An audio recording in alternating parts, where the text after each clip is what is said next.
Hey everyone, in this video I will be showing you how to uninstall LM Studio in Windows. So let's get started. First thing, just open LM Studio and here we will be having my models. Click it and here we will be having this three dots icon called as more actions. Click it and just click on open in File Explorer. So this will take us to the folder where we are having the models. So at the moment I'm only having this one model over here. So if you're having many models, basically just delete them, okay? So this will free up a lot of space.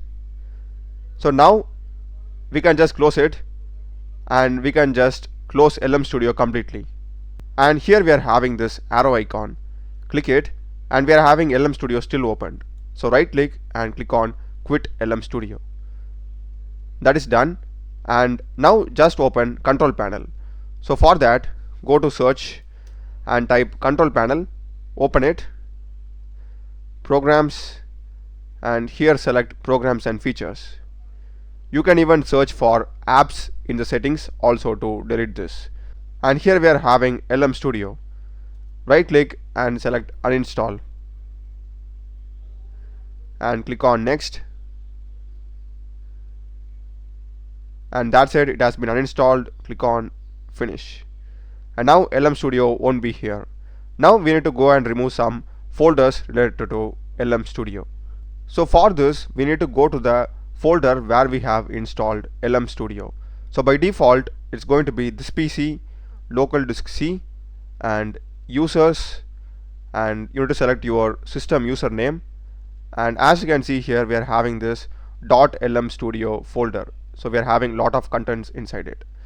So just go back and delete this folder. And after that is done, just go to search and type run.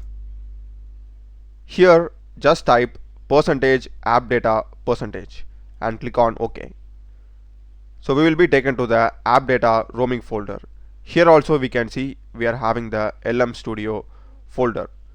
So just delete this also. And also don't forget to empty your recycle bin. That's the video guys. Do check the playlist of my channel. Done a lot of videos in programming and AI tools. Subscribe me. Thanks for watching.